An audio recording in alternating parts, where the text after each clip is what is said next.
बरसाने की गलियों में सुबह की पहली किरण जैसे ही उतरती थी, पूरा गांव किसी स्वर्ग जैसा दिखाई देने लगता था। हवा में फूलों की खुशबू घुल जाती, मंदिरों की घंटियां धीरे धीरे बजने लगतीं और लोग प्रेम से राधे राधे कहकर एक दूसरे का स्वागत करते। उसी बरसाने में एक छोटी सी बच्ची रहती थी, जिसका नाम था राधा। उसकी मुस्कान इतनी सुंदर थी कि जिसे भी वह देख लेती, उसका दुख जैसे पल भर में दूर हो जाता। राधा बचपन से ही सबसे अलग थीं। वह कभी किसी से ऊंची आवाज में बात नहीं करती थीं। गांव की हर गाय उन्हें देखते ही उनके पास चली आती थी। छोटे छोटे पक्षी उनके आंगन में बैठ जाते और ऐसा लगता जैसे प्रकृति भी उनसे प्रेम करती हो। उनके पिता वृषभानु जी गांव के सम्मानित व्यक्ति थे और माता कीर्ति देवी बहुत दयालु थीं। दोनों अपनी बेटी को देखकर हमेशा कहते, यह साधारण बालिका नहीं है, इसके मन में स्वयं भगवान का प्रेम बसता है। राधा जब छोटी थीं, तब उन्हें सबसे अधिक आनंद यमुना किनारे बैठकर फूलों को देखने में आता था। वह घंटों तक नदी की लहरों को निहारती रहती। कई बार उनकी सखियां पूछतीं, राधा, तुम इतनी देर तक चुपचाप क्या सोचती रहती हो? राधा हल्की मुस्कान के साथ कहती, मुझे ऐसा लगता है जैसे कोई मुझे पुकार रहा है, कोई बहुत अपना। समय धीरे धीरे बीतता गया। एक दिन पूरे ब्रज में खबर फैली कि नंदगांव में एक दिव्य बालक ने जन्म लिया है। हर तरफ उत्सव होने लगा। लोग नाच रहे थे, गा रहे थे।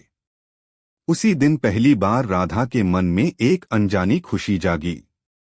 उन्हें ऐसा लगा जैसे उनका मन किसी अदृश्य डोर से जुड़ गया हो।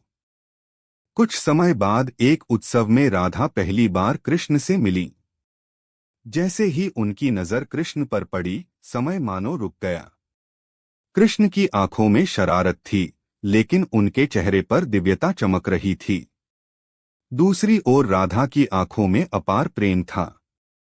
दोनों कुछ पल तक बिना बोले एक दूसरे को देखते रहे।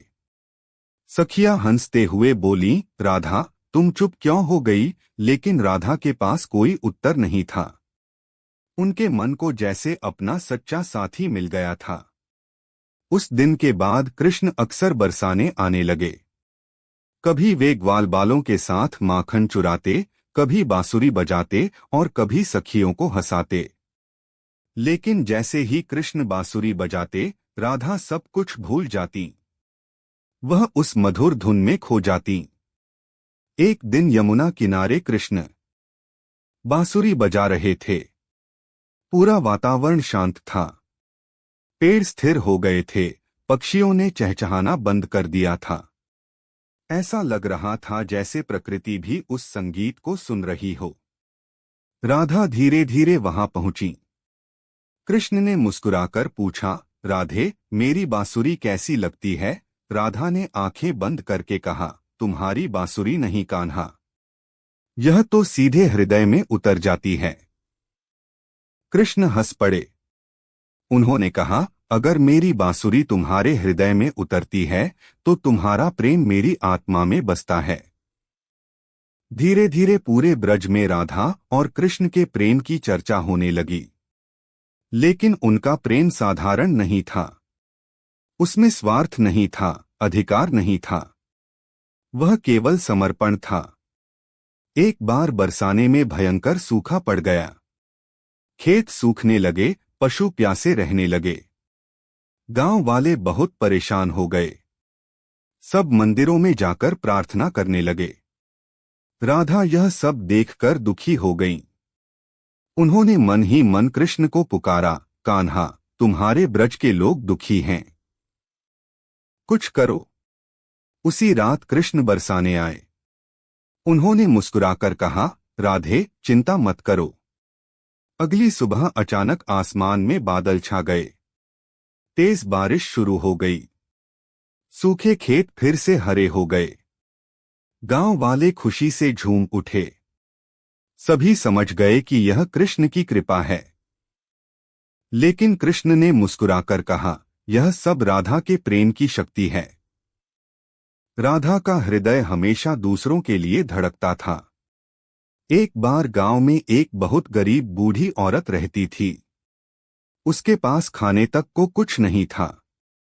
लोग उसे देखकर दया तो करते, लेकिन कोई उसकी मदद नहीं करता। राधा रोज चुपके से उसके घर जाती और उसके लिए भोजन छोड़ आती।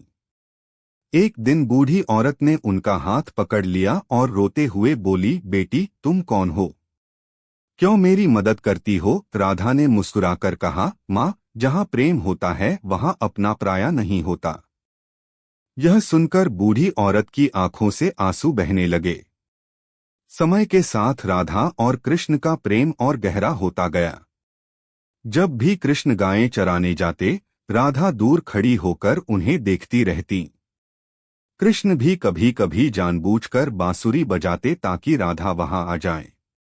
एक दिन कृष्ण ने मजाक में पूछा, राधे, अगर मैं एक दिन अचानक कहीं चला जाऊं तो? यह सुनते ही राधा की आंखें नम हो गईं। उन्होंने धीरे से कहा, कान्हा, शरीर दूर जा सकता है, लेकिन प्रेम कभी दूर नहीं होता। कृष्ण कुछ पल चुप रहे। उन्होंने महसूस किया कि राधा का प्रेम संसार के हर रिश्ते से बड़ा है। ब्रज में होली का समय आया। पूरा गांव रंगों से भर गया। कृष्ण और ग्वालबाल सबको रंग लगा रहे थे। राधा अपनी सखियों के साथ खड़ी थीं। कृष्ण धीरे से उनके पास आए और उनके चेहरे पर गुलाल लगा दिया। राधा मुस्कुरा उठीं। सखियां बोलीं, देखो देखो, कान्हा फिर राधा को छेड़ रहे हैं। पूरा वातावरण हंसी और प्रेम से भर गया। उस दिन बरसाना ऐसा लग रहा था जैसे धरती पर स्वर्ग उतर आया है। लेकिन हर खुशी के पीछे समय का एक कठिन मोड़ छिपा होता है।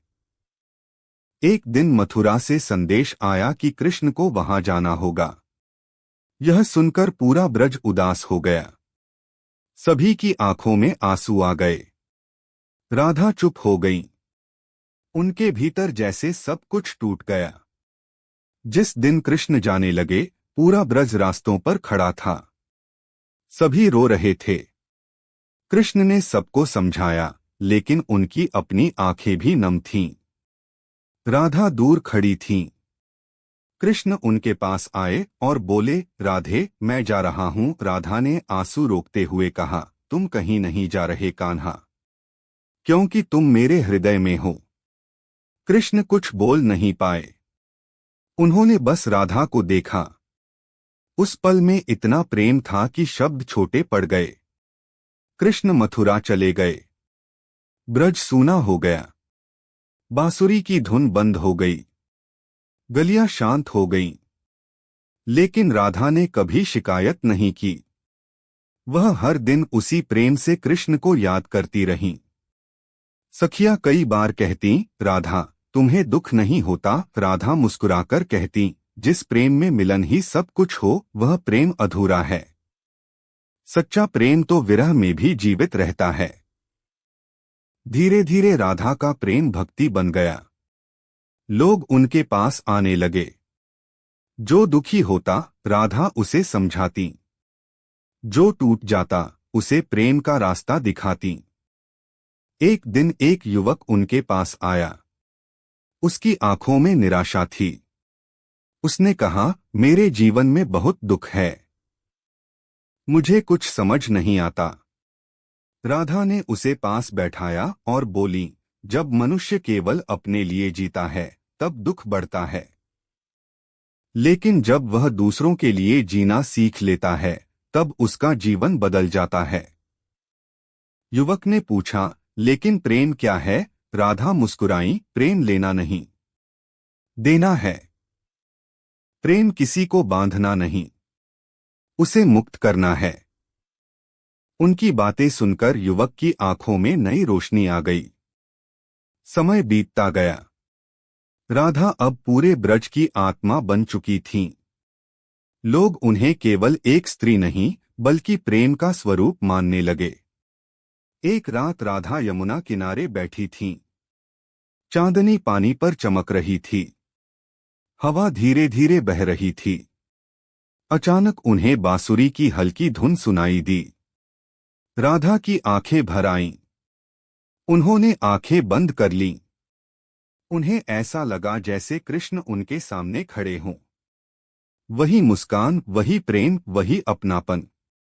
कृष्ण की आवाज जैसे हवा में गूंज उठी, राधे, हमारा प्रेम कभी समाप्त नहीं होगा। राधा की आंखों से आंसू बहने लगे, लेकिन उन आंसुओं में दुख नहीं था, उसमें अनंत प्रेम था। उस रात के बाद राधा और भी शांत हो गईं। अब उनके चेहरे पर एक अलग ही तेज दिखाई देता था। लोग कहते, राधा अब इस संसार की नहीं रहीं। वह तो स्वयं प्रेम बन चुकी हैं। बरसों बाद भी ब्रज की गलियों में जब कोई राधे राधे कहता, तो लोगों के मन में प्रेम जाग उठता, क्योंकि राधा केवल एक नाम नहीं थीं, वह सच्चे प्रेम की पहचान थीं। आज भी जब कोई टूटे हुए दिल से राधा को पुकारता है, उसे अपने भीतर एक अजीब सी शांति महसूस होती है। जैसे कोई कह रहा हो, प्रेम कभी खत्म नहीं होता, क्योंकि राधा का प्रेम समय से बड़ा था। वह शरीर से नहीं, आत्मा से जुड़ा था, और आत्मा का प्रेम कभी मरता नहीं। ब्रज की हवा आज भी उनकी कहानी सुनाती है। यमुना की लहरें आज भी उनका नाम गुनगुनाती हैं। मंदिरों की घंटियां आज भी उनके प्रेम का गीत गाती हैं। और जब भी कोई सच्चे मन से राधे राधे कहता है, ऐसा लगता है जैसे कहीं दूर कृष्ण की बांसुरी फिर से बज उठी हो।